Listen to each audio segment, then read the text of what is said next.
देखो आगक पार्वण ऋतु गणेश पूजा आसुवा बेले आज उमरकोट म्युनिसिपालिटी अंतर्गत 1 नंबर वार्ड दुर्गागुड़ा ठारे माँ पेंटाणी युवक संघ पक्षर एक गणेश पूजार आयोजन कर मूर्ति कम चलता गत काली विलंबित राति कि अजणा दुर्वृत्त मूर्ति निआ लगे जहाँ अभियोग आसाला आसतु से विषय से युवक संघर किसी भाई मैंने आम सहित अच्छा से पचारि बुझा जे कल रातिर घटना कौन घटी केमी मूर्ति निआ लगी पचारि बुझा भाई काली राति मूर्ति केमी कौन निआ लगी कौन देखो सबुदिन जमी आम रोचु राति 12 घंटे जाए रोचे मूर्ति कम चलती काली भी सेमती 12 अधे एमती आम घरे जाइचु सकाळे आम भाई जने फोन करला 4टा अधे 5टा बेले किए जने मूर्ति को भांगिकी पूरा निया लगाई दी तो पूर्व शत्रुता क्या सहित थी पारे भावुँ पूर्व शत्रुता तो एमती किछि कहि परिबा नै डायरेक्टली जे भी करछि जिनसटा किंतु भलो करनी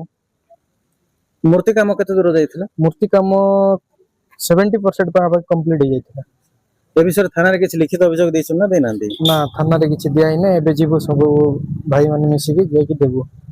अच्छा गतकाली राति केते समय रे हिते बोली आशा करछन ना हेइथिले से 3टा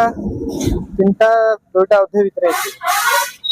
देखुले भाई जहाँ प्रतिक्रिया रखुले कि गतकाली विलंबित राति के जो अजणा दुर्वृत्त जो निआ लगे देते ए विषय से वर्तमान थाना रे जाके लिखित अभियोग देवा परे पुलिस जहाँ तदंत प्रक्रिया को आगे नब ताहा देखा बाकी रहा। Umarkot Manoj Kumar Nayak reporter studio.